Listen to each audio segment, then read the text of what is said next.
Bienvenue dans votre nouveau podcast Raymond de la route et moi, un road trip improvisé entre deux confinements. Je suis Caroline et je vous emmène en voyage avec ma voiture. Elle s'appelle Raymond. Violemment réveillée par mon téléphone à 8h, je peine à me remettre de cette première nuit. Elle a été mauvaise. J'ai eu du mal à garder la chaleur et les patchs n'ont pas été suffisants pour me maintenir à l'abri du froid. Je me suis réveillée dans la nuit transie. Ah, j'ai maudit ma fierté qui m'a empêché de sortir la grosse couette que j'avais embarquée dans mon coffre. Je me revoyais ricaner. Moi, c'est pour les faibles ça, j'ai déjà tout ce qu'il me faut dans la tente. J'ai dû sortir dans la brume qui habillait la nuit, sans lunettes, parce qu'elles se sont recouvertes de buée dès que je les ai posées sur mon nez, pour me précipiter jusqu'à ma belle Raymond. Aussi rapidement que possible, j'ai extirpé ma couette avant de repartir en trombe rejoindre l'humidité de ma tente. Le reste de la nuit a été beaucoup plus agréable. Emmitouflée sous ma couette, j'ai replongé dans le sommeil. Bercée par des cauchemars concernant des pneus crevés, j'ai aussi rêvé que mes parents faisaient faillite et d'autres joyeusetés plus ou moins réelles ou réalistes. Le réveil a donc été une étape difficile. Oh, je suis bien dans mon sac, mais l'air dans la tente est froid et l'humidité plombe tous les tissus. Mon abri est couvert de rosée du matin et du reste de pluie. Je comprends immédiatement que si je ne sors pas directement du sac de couchage, je vais galérer à trouver la force de m'en extirper plus tard. J'attrape les habits de la veille, qui sont eux aussi encore bien humides, et je les enfile tout en restant emmitouflée dans mon sac de couchage. Une fois habillée, je sors en me maudissant d'avoir décidé de partir faire un road trip alors que l'hiver n'est pas encore terminé. Il me faut quelques minutes pour arrêter de prêter attention à la sensation désagréable provoquée par les vêtements qui vous collent à la peau. Ce n'est qu'alors que je me brosse les dents, les fesses posées sur le capot de ma voiture, que je me concentre enfin sur le paysage qui m'entoure. Oh, wow. J'ai devant moi une vue enchanteresse. Les rayons du pâle soleil d'hiver se déposent délicatement sur les collines que je surplombe et en chassent la rosée du matin. Des voiles gazeux d'eau en suspension cherchent leur chemin entre la terre et les airs dans un jeu de lumière presque féerique. Et je suis seule spectatrice de cette danse naturelle. Émerveillée, je me demande si ce moment ne vaut pas l'horrible nuit de cauchemar passée dans le froid et l'angoisse que je viens de passer. Je prends une grande inspiration en tentant de m'imprégner de l'instant, et lorsque j'expire, j'ai déjà le cœur plus léger. J'étends ma bâche sur le chemin caillouteux, le temps qu'elle sèche au soleil.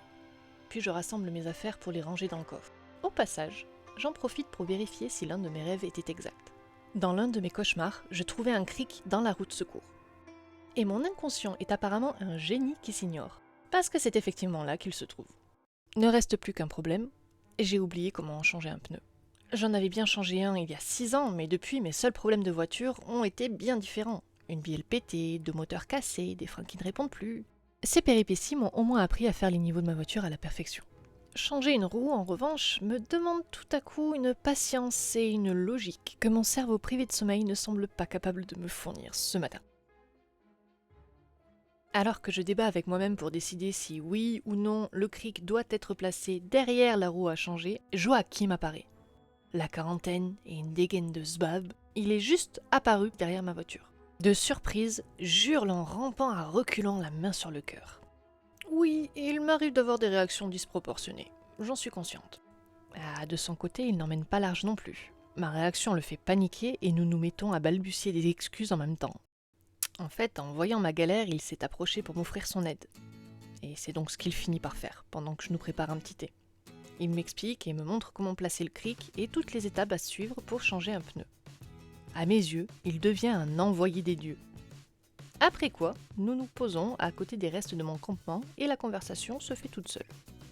J'apprends qu'il vit au village et qu'il promène souvent son chien, Happy, par ici. Ce dernier est tout doux, son pelage comme son caractère. Cet énorme labrador nous observe tranquillement, la queue frétillante, en reniflant gaiement mes affaires. Cet échange me calme enfin.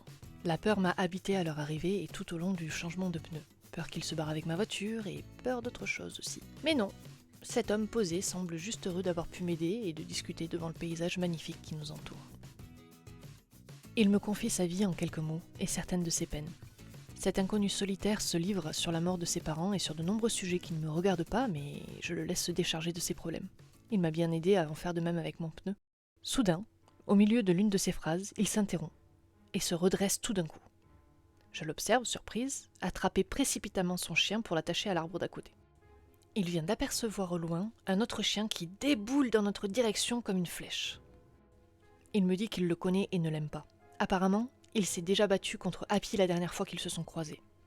En à peine quelques secondes, l'autre, un malinois, a déjà atteint notre niveau et se jette sur le labrador.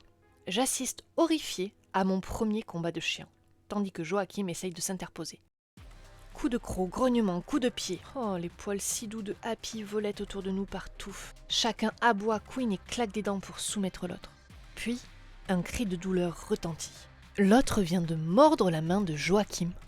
Jusqu'à cet instant, je ne pensais qu'à ma tante que je porte à bout de bras au-dessus de ma tête dans l'espoir de la maintenir hors de portée de la baston en esquivant les chiens.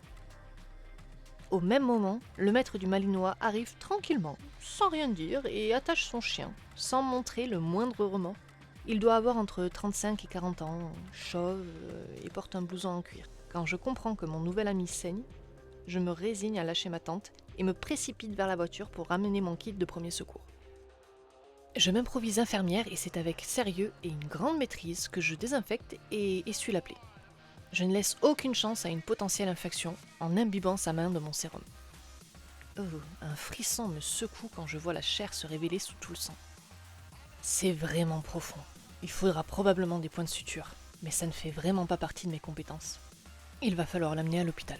En attendant, je lui fais un bandage de fortune avec mon matériel flambant neuf pendant qu'il incendie le maître du malinois. Ah, ce dernier ne sait pas quoi lui répondre et semble même très amorphe, comme si cette situation ne le concerne pas. Furieux et stimulé par la douleur, Joachim finit par lui crier qu'il compte bien porter plainte et s'arranger pour que son chien soit piqué. Ok, ce n'est clairement pas la première fois que ces deux-là s'embrouillent à cause de leur chien. De mon côté, je finis de ranger mes affaires une fois le bandage terminé pendant qu'ils s'engueulent. Mes mains sont recouvertes de sang. Cette pensée me heurte et je m'arrête quelques secondes, le temps de vraiment réaliser qu'en effet, mes mains sont salies par le sang et la terre. Mais ce n'est clairement pas le moment. Je gérerai la panique plus tard, parce qu'en cet instant, il faut que j'organise la voiture pour y faire rentrer tout mon matériel, plus un chien et un passager. Je me contente de me rincer sommairement avec l'eau de mon jerrycan posée en équilibre sur le bord du plancher de ma voiture, puis je reprends le rangement frénétique de mes affaires. De son côté, l'autre finit par repartir. Je retourne donc auprès de Joachim qui m'apprend qu'une amie est en chemin pour l'emmener à l'hôpital. Le temps pour elle d'arriver jusqu'à nous, j'essaye de le faire parler pour détourner son attention de la douleur. Il me semble un peu pâle, et il refuse la nourriture et le cachet que je propose, de peur que cela ne retarde le moment de l'anesthésie une fois arrivé à l'hôpital. Je suis plus inquiète qu'il ne s'évanouisse sous ma garde que d'une potentielle anesthésie qui aura lieu dans plus d'1 heure. J'ai un peu d'expérience avec les urgences et il est rare que l'on vous prenne en charge immédiatement, même si vous repeignez leur sol de votre sang.